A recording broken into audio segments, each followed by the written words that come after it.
Somebody is about to get burned. This week's installment of the Reserve List Top 10 is about to begin. And before it begins, I gotta remind you that this one is not going to end well. It's actually gonna end quite badly.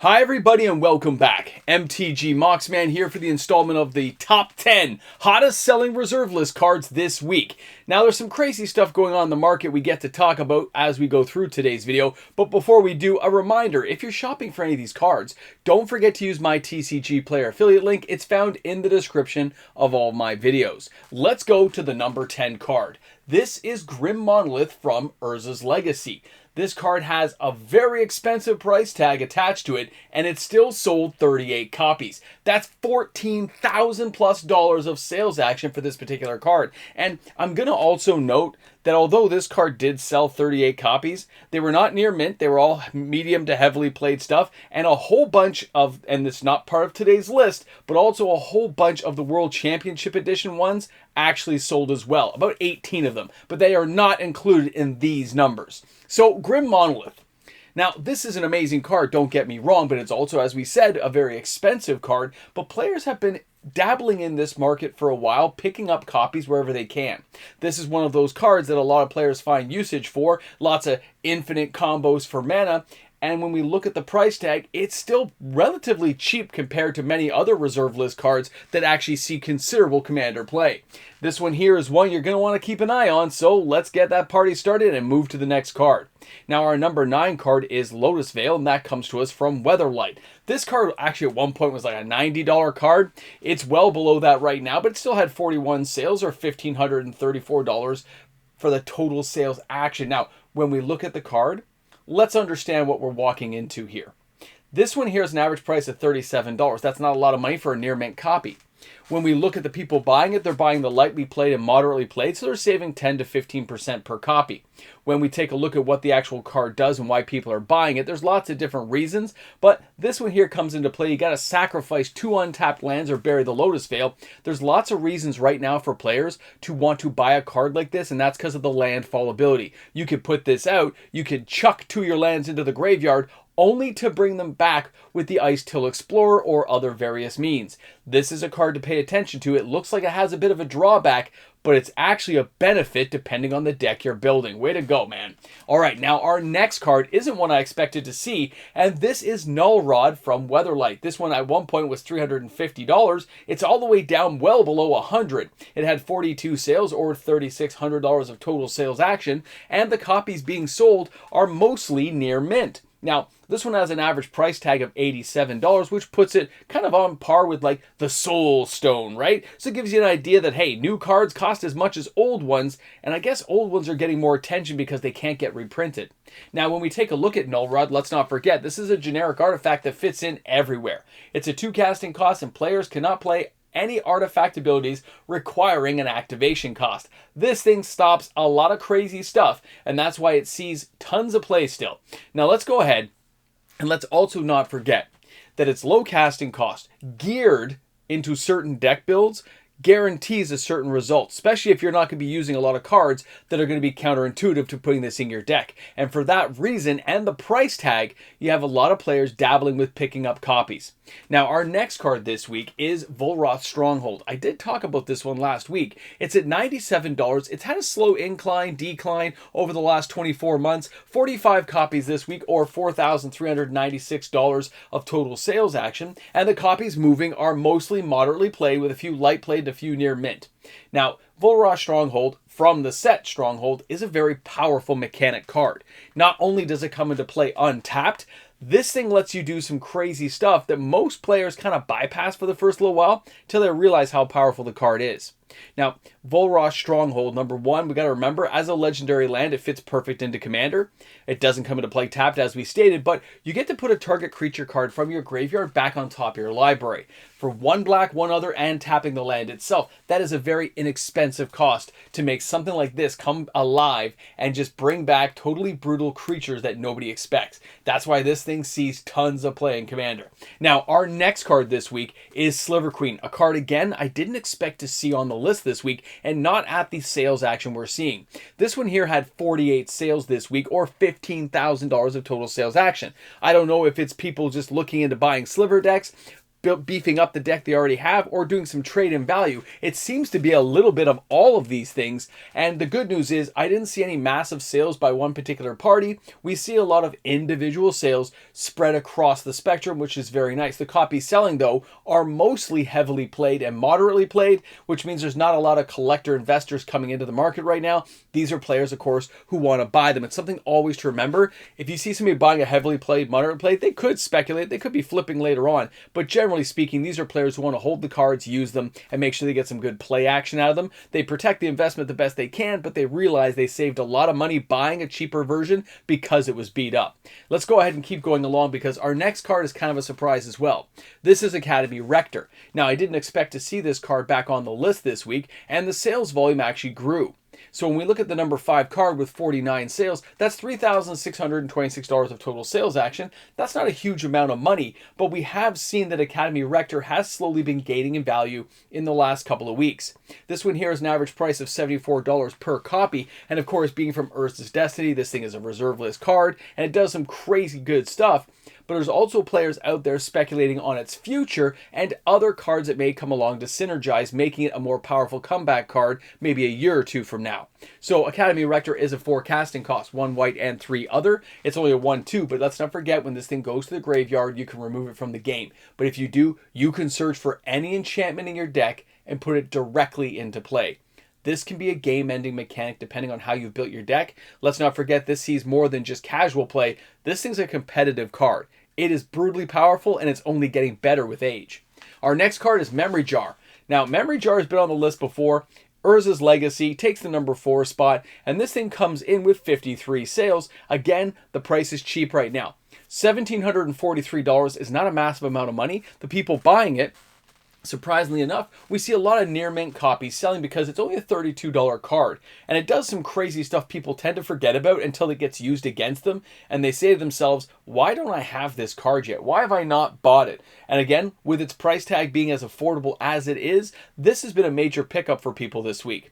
So when we take a closer look at what Memory Jar is offering, as a 5 casting cost, it does have a steeper cost. Sacrifice the Memory Jar. Each player sets aside his or her hand face down and draws 7 new cards. At the end of turn, each player discards their cards and returns their original hand. Well, of course, your opponents probably can't cast anything, so you're ditching 7 cards, but you might be able to play everything depending on how you built your deck. This is an amazing card, and of course, the idea of this thing coming back over and over again makes it a very powerful indeed. Now, our next card is Meditate. This was on the list last week and the week before. It's still here at number 3 with 55 sales, and you know what? I'm kind of impressed this thing's still hanging in there. $488.40 is not a lot of money for this particular card, but it does have a nice effect that people tend to kind of overlook. And of course, it has a major drawback, which makes people want to overlook it. It's kind of like double right there, right? So when we look at this card's overall highs, it's been around 25, 26 bucks. It's not busting the bank, even at its all-time high. But when we look at it now as a lower end card that might see some play as it's dropped, that's got people's interest, and it spiked a little bit because of it. So Meditate is a 1 blue, 2 other. The fact that it's instant is what makes it so much fun. Skip your next turn, draw 4 cards. There are reasons to skip. There are reasons to get cards into your hand. And a lot of players, especially in one-on-one games, fail to understand just how powerful this card can be. So keep this one in mind. That instant speed effect can save you. That's all I can tell you. It can save your life. Let's go ahead and take a look at our next card this week. And it is Willow Priestess from Homelands. I'd like everyone who's this far into the video just to remember that this card has a lot going on. But I also want to talk at this card at the end of the video during the finance section, so stick around. It had 412 copies sold this week. That is $931. This is not a lot of money. This is a little tiny penny ante card that has some fun stuff going on, especially back in the old days when we used to use this a lot. But it's been driven off by certain things that we'll talk about. So first off, it's $2.26, not a big ticket item. It comes from Homelands, which was a mass-produced Magic set. And of course, when we look at the card though, it gets a little bit fun. We've got a 4 casting cost. 2 green, 2 other, summon fairy. Take a fairy from your hand and put it directly into play as though it were summoned. This reminds you of things like the Goblin Wizard. Okay, it's a fun thing, but also target green creature gains protection from black until end of turn is a nice side effect. There are a lot of cool fairies. We're expecting a lot more because of Lorwyn, and that's where we get it. Now let's go ahead and take a look at the number 1 card. Number 1 is Fairy Noble from Homelands. Now, this card's $1.20. It's a very low-end reserve list card. 516 sales is $619.20 of total sales action. Now, I did expect some movement on these cards because of what we saw announced with Lorwyn Eclipsed. When we take a look at these 2 different cards from the reserve list, the Willow Priestess as well as the Fairy Noble, the Fairy Noble is a 3 casting cost, 1 green and 2 other.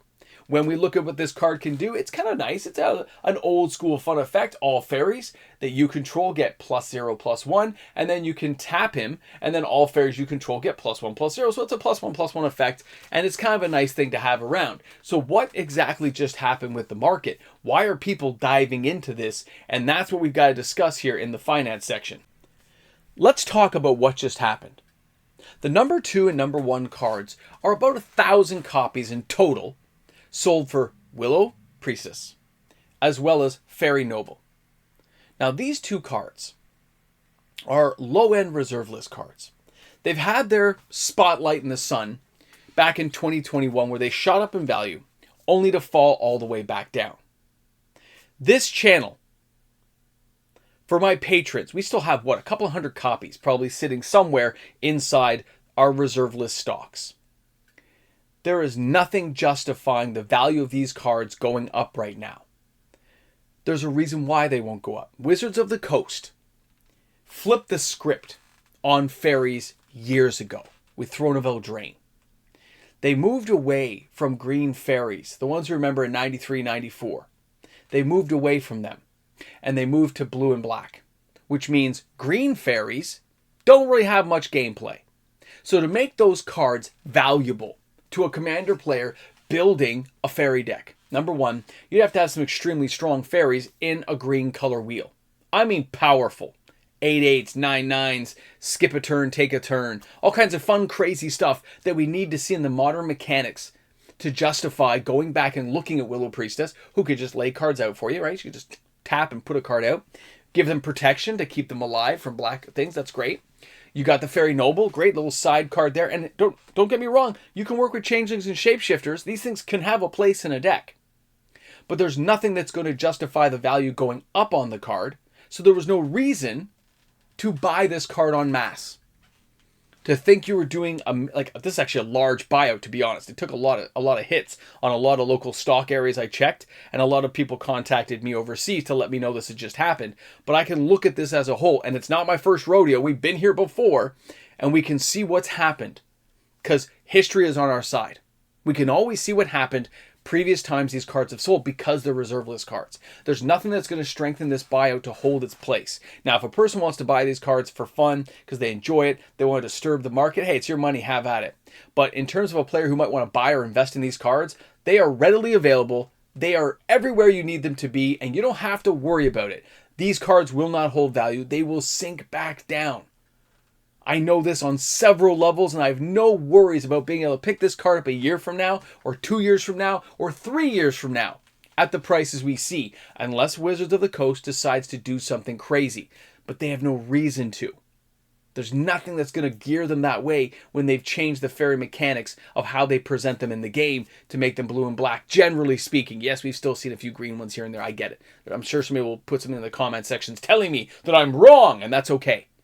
You go ahead and tell me, because I know what's happened, and I'm not worried about this cards at all. They're awesome. I love them. They are part of my childhood, and I still have decks that play with them. But I'm not worried about them becoming a $20 or $30 card. It's just not going to happen. Lorwyn's exciting. I'm excited to have the set come up. And I warned people against these 2 particular cards, but it happened anyway. Guys, let me know what you think is going to happen, because this one, I don't think it's going to end very well. Thanks again.